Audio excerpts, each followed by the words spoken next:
Assalamualaikum warahmatullahi wabarakatuh.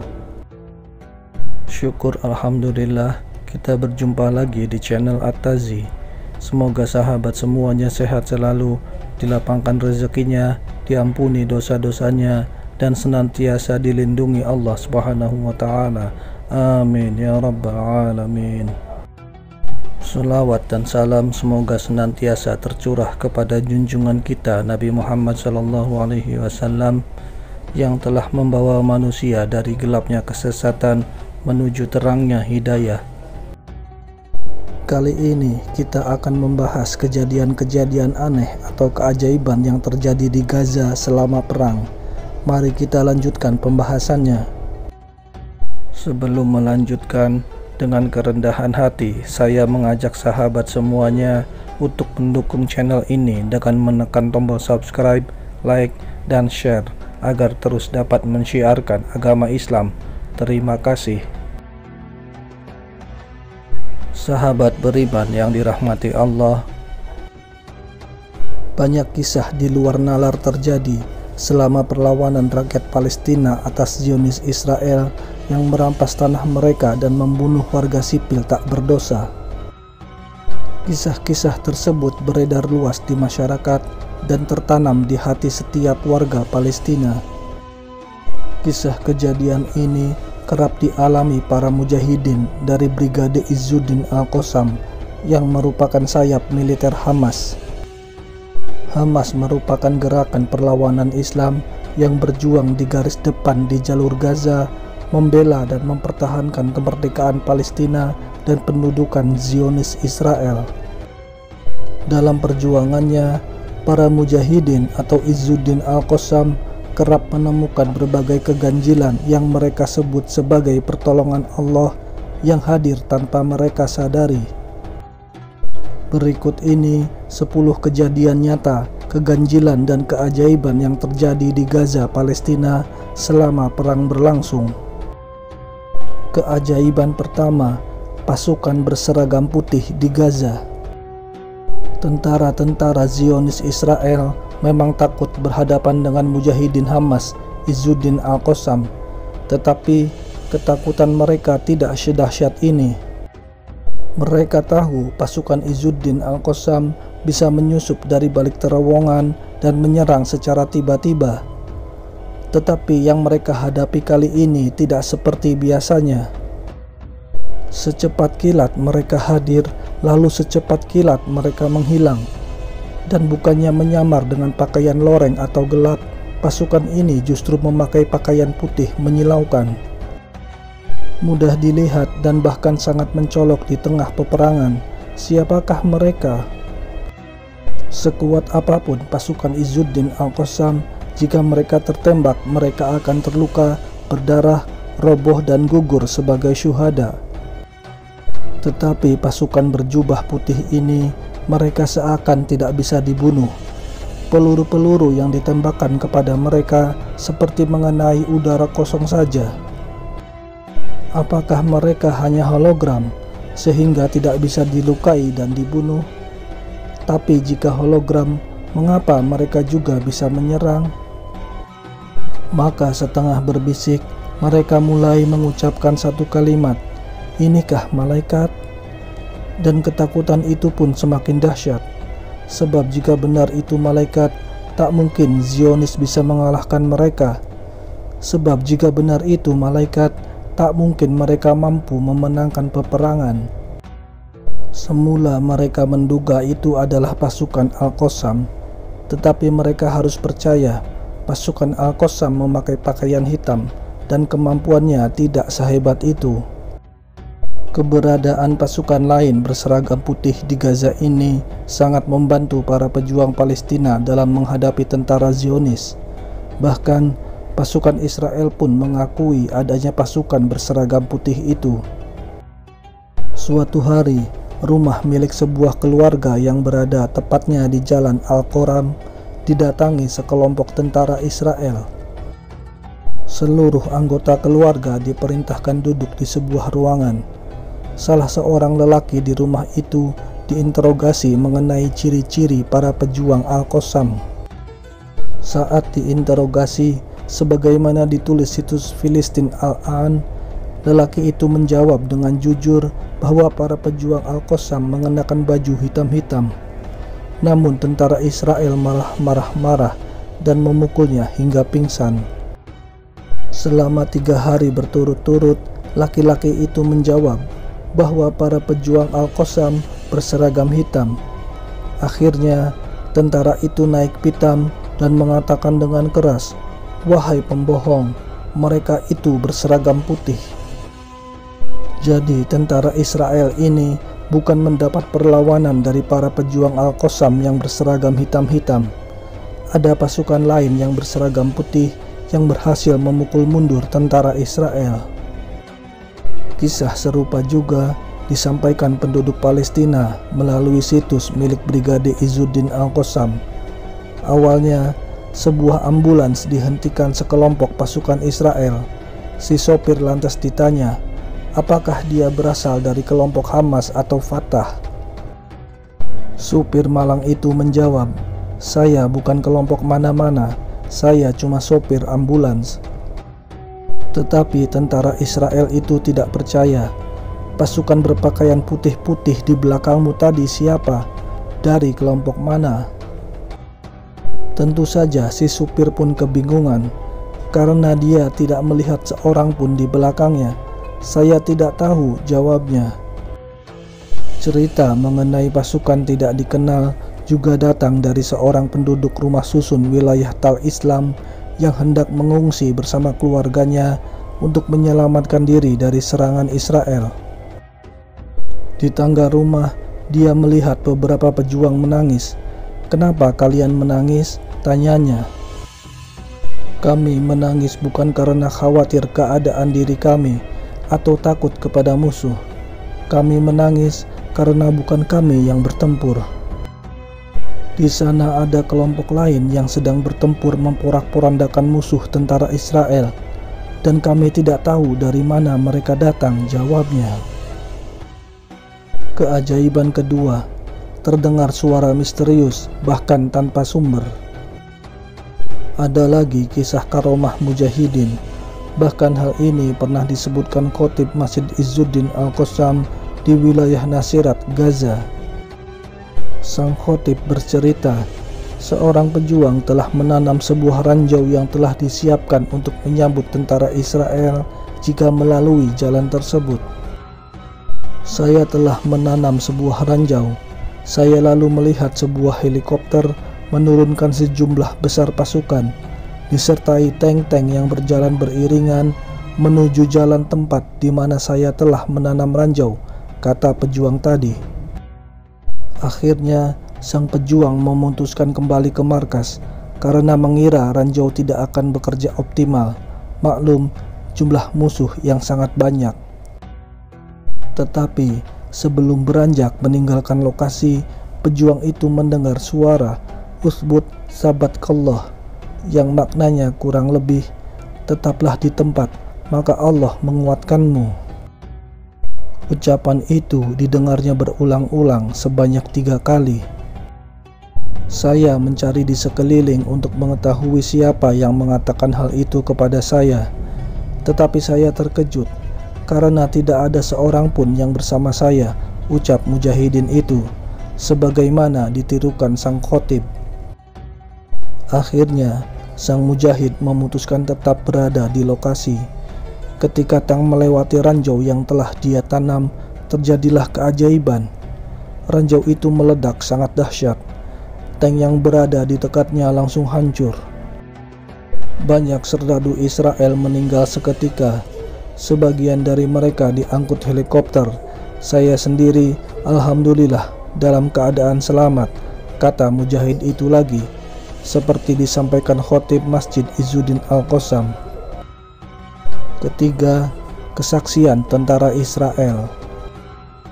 Cerita mengenai pasukan berseragam putih tak hanya diungkap para mujahidin Palestina atau warga Gaza. Beberapa orang tentara Israel pun mengatakan hal serupa. Situs Al-Qassam memberitakan, TV Channel 10 milik Israel menyiarkan seorang anggota pasukan yang ikut serta dalam pertempuran Gaza dan kembali dalam keadaan buta. Ketika saya berada di Gaza, seorang tentara berpakaian putih mendatangi saya dan menaburkan pasir di mata saya. Sejak itulah mata saya buta, kata tentara Israel tersebut. Di tempat lain, ada serdadu Israel yang mengatakan pernah berhadapan dengan hantu. Dia tidak tahu dari mana asalnya, kapan munculnya, dan kemana menghilangnya. Masih dari channel 10, seorang tentara Israel mengatakan, "Kami telah berhadapan dengan pasukan berbaju putih-putih dengan jenggot panjang. Kami tembak dengan senjata, tetapi mereka tak mati." Keajaiban keempat, sudah meledak, ranjau tetap utuh. Sebuah kejadian aneh terjadi di Gaza Selatan, tepatnya di daerah Al-Maghraqah. Ketika itu, para mujahidin sedang memasang ranjau. Saat mengulur kabel, tiba-tiba pesawat mata-mata milik Israel memergokinya. Bom pun langsung jatuh ke lokasi itu. Untungnya, semua mujahidin di lokasi itu selamat. Namun kabel penghubung ranjau dan pemicu yang hendak disambung menjadi terputus. Tak ada kesempatan lagi untuk menyambung karena pesawat masih berputar-putar di atas. Tak lama kemudian, beberapa tank Israel mendekati lokasi di mana ranjau-ranjau tersebut ditanam. Tak sekedar lewat, tank-tank itu malah berhenti tepat di atas peledak yang sudah tak berfungsi itu. Apa daya, para mujahidin Palestina tak bisa berbuat apa-apa. Kabel ranjau jelas tidak mungkin untuk disambung, sementara tank-tank Israel sudah berkumpul persis di atas ranjau. Mereka merasa sangat sedih, bahkan ada yang menangis ketika melihat pemandangan itu. Sebagian yang lain berdoa, "Allahumma kama lam tumakkinna minhum, Allahumma la tumakkin lahum." Yang artinya, "Ya Allah, sebagaimana Engkau tidak memberikan kesempatan kami menghadapi mereka, jadikanlah mereka juga tidak memiliki kesempatan serupa." Tiba-tiba saat fajar, terjadilah keajaiban. Terdengar ledakan dahsyat persis di lokasi ranjau-ranjau itu ditanam. Padahal, ranjau dalam kondisi tidak berfungsi karena kabel-kabel belum disambung. Ledakan itu membuat bala tentara Israel kocar-kacir. Sebagian mati, tank-tank rusak. Yang selamat pun memilih pergi meninggalkan lokasi. Begitu tentara Israel pergi, para mujahidin segera mendekati lokasi ledakan. Sungguh aneh, ternyata semua ranjau yang mereka tanam masih utuh. Dari mana datangnya ledakan? Wallahu a'lam.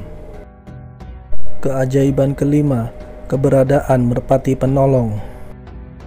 Ketika para pejuang Palestina dalam kondisi terjepit, hewan-hewan dan alam pun tiba-tiba ikut membantu, bahkan menjelma menjadi sesuatu yang menakutkan. Seorang mujahid Palestina menuturkan kisah aneh lainnya kepada situs Filistin Al-An. Saat bertugas di wilayah Jabal Ar-Ro'is, dia melihat seekor merpati terbang dengan suara melengking yang melintas sebelum rudal-rudal Israel berjatuhan di wilayah itu. Sejumlah mujahidin lainnya yang juga melihat merpati itu langsung menangkap adanya isyarat yang ingin disampaikan burung tersebut. Begitu merpati melintas, para mujahidin langsung berlindung di tempat persembunyiannya. Dugaan mereka benar. Beberapa saat kemudian, bom-bom Israel datang menghujam wilayah tersebut. Tapi para mujahidin selamat karena sudah berlindung di tempat persembunyian.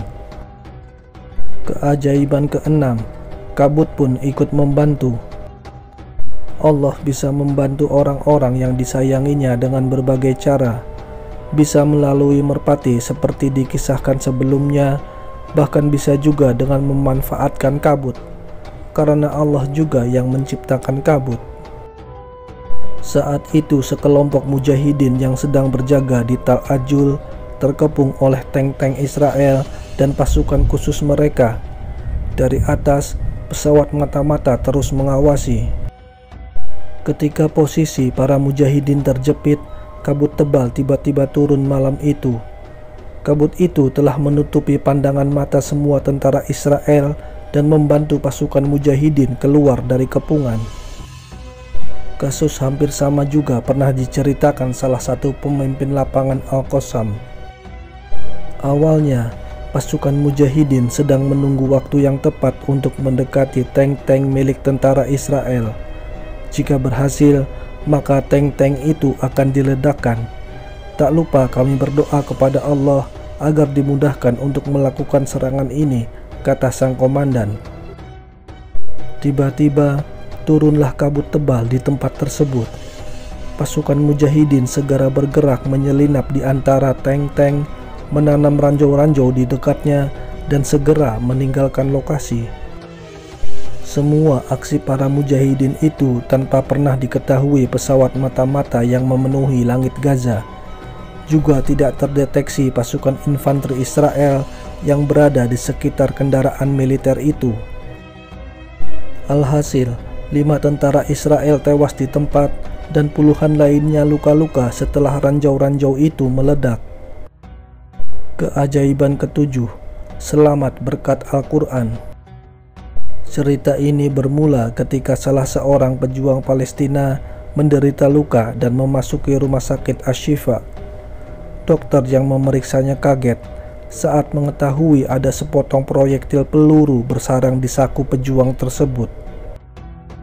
Yang membuat dokter kaget adalah timah panas itu gagal menembus jantung sang pejuang karena terhalang oleh buku doa dan mushaf Al-Quran yang selalu berada di saku sang pejuang. Buku kumpulan doa itu memang berlobang. Mushaf Al-Quran tetap utuh meski sebagian sampulnya rusak. Namun proyektil itu sudah berantakan menjadi serpihan-serpihan di saku baju sang pejuang itu. Allahu Akbar. Kisah tersebut bukan mengada-ada karena disaksikan sendiri oleh Dr. Hisam Az-Zagah dan pernah diceritakan kembali saat berlangsung festival Ikatan Dokter Yordan, sebagaimana ditulis dalam situs Al-Ikhwan Al-Muslimun. Dr. Hisam juga memperlihatkan bukti proyektil peluru, mushaf Al-Quran, serta buku kumpulan doa berjudul Hisnul Muslim yang mampu menahan peluru tersebut. Seorang imam Masjid An-Nur di Hayas, Syekh Rizwan, juga punya kisah menarik. Sebelumnya, Israel telah menembakkan 3 rudalnya ke masjid itu hingga tidak tersisa, kecuali hanya puing-puing bangunan. Tetapi mushaf-mushaf Al-Quran tetap berada di tempatnya dan tidak tersentuh apa-apa, ucapnya seraya tak henti bertasbih. Kami melihat beberapa mushaf yang terbuka tepat di ayat-ayat yang mengabarkan kemenangan dan kesabaran, seperti firman Allah, "Dan kami pasti akan menguji kamu dengan sedikit ketakutan, kelaparan, kekurangan harta, jiwa, dan buah-buahan. Dan sampaikanlah kabar gembira kepada orang-orang yang sabar, yaitu orang-orang yang apabila ditimpa musibah, mereka berkata, sesungguhnya kami milik Allah dan kepadanya lah kami kembali." Quran Surat Al-Baqarah ayat 155-156, jelas imam tersebut. Keajaiban ke-8, harumnya jasad para syuhada. Dalam sepekan terakhir kita melihat tayangan televisi mengenai penderitaan warga Palestina akibat kebiadaban tentara Israel. Sebagian memang menangisi anggota keluarganya yang wafat, tetapi itu sebenarnya tidak lama. Bahkan dalam tangisnya, warga Palestina selalu meneriakkan Allahu Akbar. Mereka tak pernah putus asa dari pertolongan Allah. Yang mengharukan, sering terdengar dialog ketika ada anggota keluarga atau tetangga yang wafat akibat serangan rudal dan roket Israel. Si A sudah menjadi syuhada, siapa lagi yang hari ini dan esok akan menyusul menjadi syuhada? Ini menggambarkan betapa warga Palestina yang muslim sangat percaya kepada Allah, kepada takdir Allah, kepada pertolongan Allah, serta kepada janji Allah yang akan menjadikannya sebagai penghuni surga. Banyak kisah menarik dan inspiratif seputar para syuhada Palestina yang gugur saat menghadapi aksi barbar tentara Israel. Seorang anggota kesatuan sniper penembak jitu Al-Qassam menjadi sasaran rudal F-16 Israel saat berada di pos keamanan di Nasirat, Gaza. Jasad komandan lapangan Al-Qassam, bahkan pengawal khusus para tokoh Hamas ini, hilang setelah terkena rudal. Selama 2 hari jasad itu terus dicari. Akhirnya yang ditemukan hanya serpihan kepala dan dagunya saja. Yang lain sudah hancur tak bersisa. Serpihan-serpihan tubuh itu lalu dikumpulkan dan dibawa keluarganya ke rumah untuk dimakamkan. Sebelum dikebumikan, serpihan jasad tersebut sempat disemayamkan di salah satu kamar.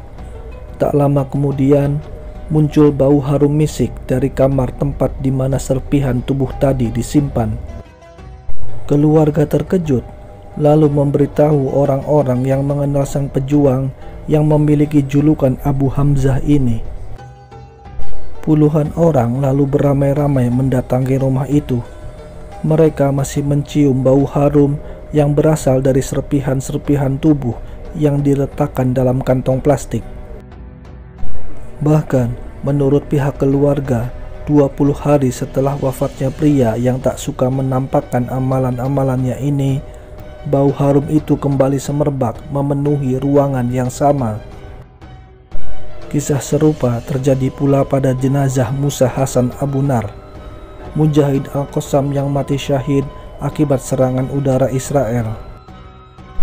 Dr. Abdurrahman Al-Jamal, penulis yang mukim di Gaza, ikut mencium bau harum dari sepotong kain yang terkena darah Musa Hasan Abu Nar.